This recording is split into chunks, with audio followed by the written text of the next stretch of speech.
Did y'all do anything fun?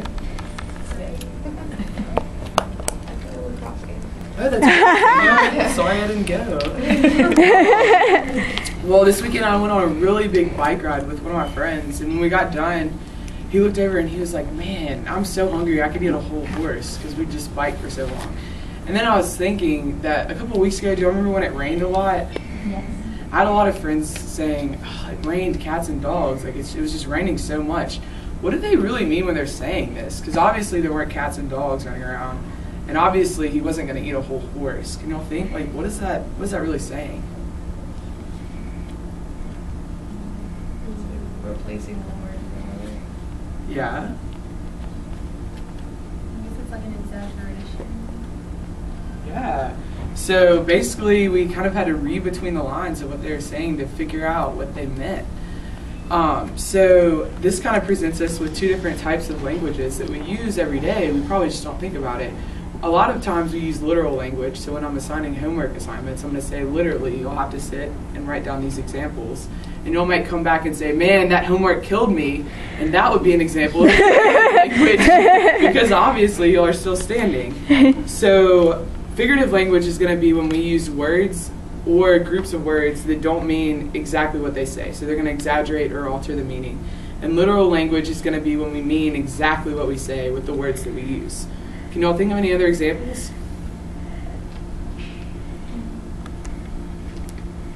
It's okay if you can't. We're going to review some different types of figurative language today.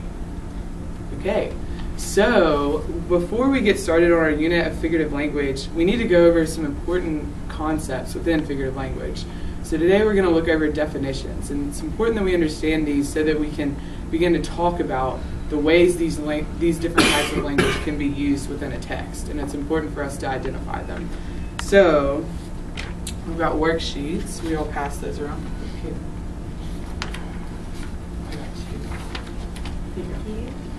These worksheets are really cool because when I was making them, if you'll notice, there's only 2 different definitions on each page, and I thought that y'all could cut them in half, and as y'all study for quizzes, y'all can make them into note cards, and y'all could flip on the other side and write it down, and then that's an easy way for y'all to quiz yourselves.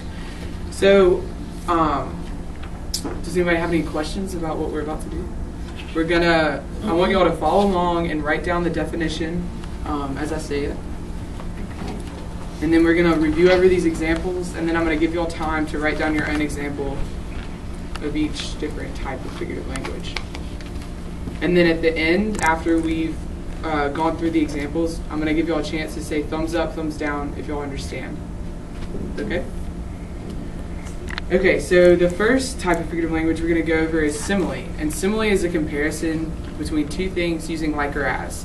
But just because you use like or as does not make it a simile. So the examples I've listed are, your hair is as yellow as the sun, and I'm hungry like a shark. Can you all tell me why this would be an example of a simile? What 2 things are these examples comparing? Hungry and shark. No, me and shark. Yeah. And your hair in the sun. Yeah, good job. So I want y'all to take a minute, and can y'all write down your own example of a simile? And then when y'all finish, will you put your pencils down so I can see when the whole room is done?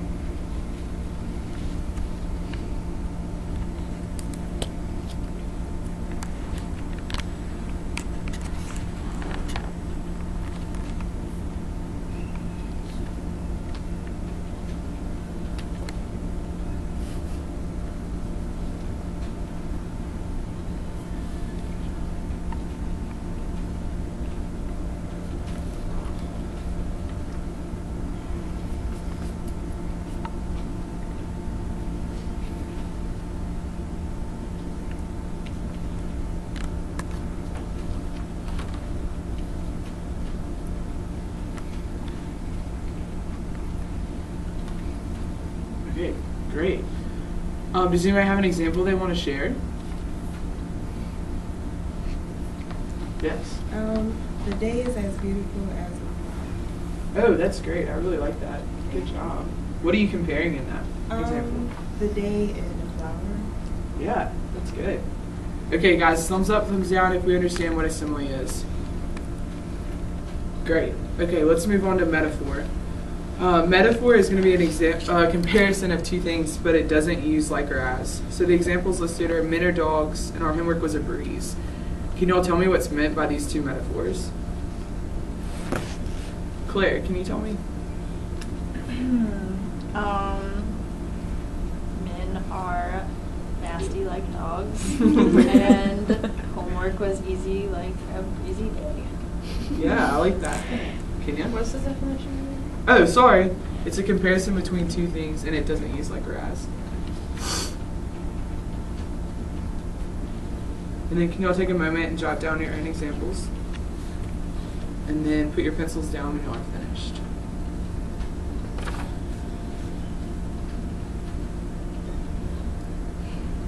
I know this one is a little trickier than the simile.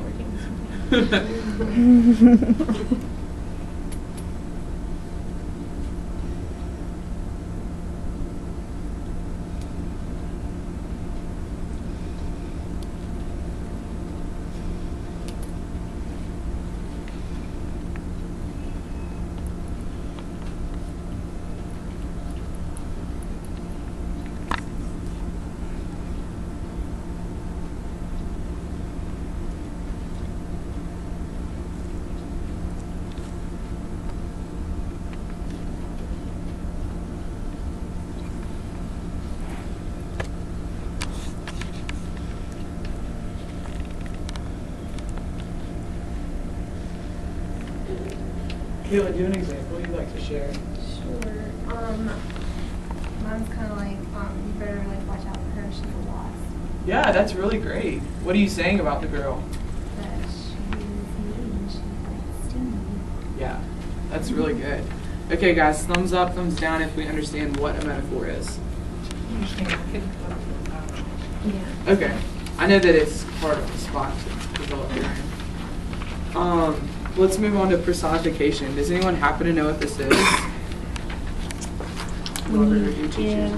When you give an inanimate object like characteristics of an animate object. Exactly. So you can give them traits or characteristics or feelings, perhaps, that humans have that these non-human objects wouldn't have. So the examples listed are the sunlight danced and the brown grass was begging for water. Can anyone explain why those would maybe be examples of personification? Because grass doesn't beg. Yes. Very good. What are they trying to say there? It's dry. Yeah. Can anyone think of why the sunlight dance would be a personification? It doesn't really dance. It's just probably moving around. Yeah. Very good. Okay, so can y'all take a moment to jot down your own ideas? Can personification be like an animal? Can you personify an animal, or does it have to be something that doesn't? You can be an animal.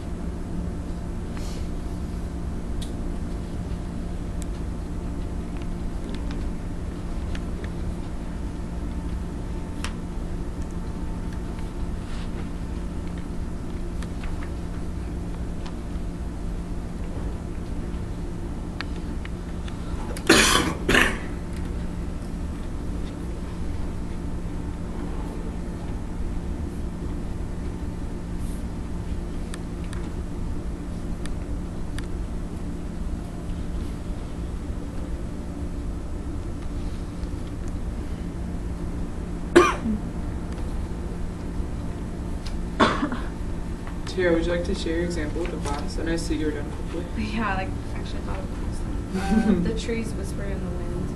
Oh, that's great. What's being personified there? The trees aren't actually whispering; they're just moving around making noise. Yeah. I know what that sounds like. Does everybody else know what that sounds like? The trees whispering. Okay, the next one we're going to go over is hyperbole, which is kind of a strong exaggeration to show feeling or effect. The examples listed are we walk to school uphill both ways, and this homework assignment is killing me. Can you all think of another example of hyperbole?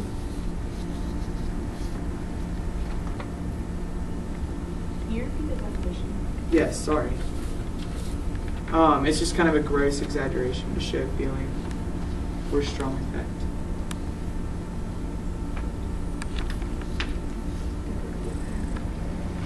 The Spanish test stopped. Yeah. What does that mean? I mean, it was really, really hard, and I didn't like it much, but then it was. Yeah, that's really good. Okay, does everybody understand hyperbole? Thumbs up. That's a pretty good one. I like that one. The next one we're going to go over is pun, and it's kind of a play on words that suggests two or more meanings, and it's usually pretty funny. So the examples, can we get someone to read the examples? John, would you like to read one of them? Without geometry, life is pointless. Can you explain why that would be maybe a pun? Because there's points in geometry. Yeah. And another meaning could be that your geometry teacher might think life is actually pointless. Can anyone read that other example? Laura? Our social studies teacher says her globe means the world to her. What's the pun in there? Because the globe is the world. Yeah, very good. Can y'all, this one is, I know it's hard to craft your own, and it might require a couple sentences, but anyways, can y'all take a moment to jot down your own ideas about a pun?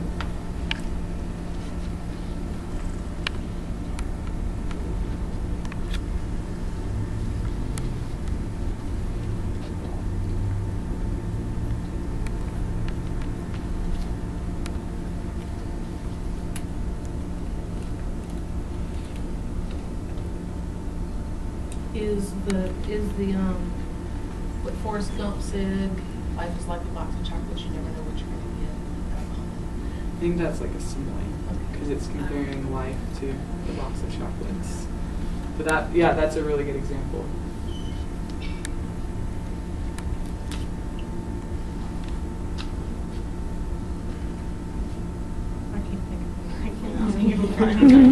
Good. Do we understand what a pun is? That's the most important thing for today, is that we understand. Thumbs up? I have a question. Yes. Can you give us another example? Okay. Yeah, sure. The candy was a sweet present because it could be like sweet, cool, or sweet. Yeah, very good. Did you understand that? Yeah. Good job, Kenyon. Okay. The last one we're going to go over is an idiom, and that's kind of a common expression that you might hear your grandmother say, but it usually has a meaning separate from the words themselves. So like killing two birds with one stone. Yeah, that's a great idea.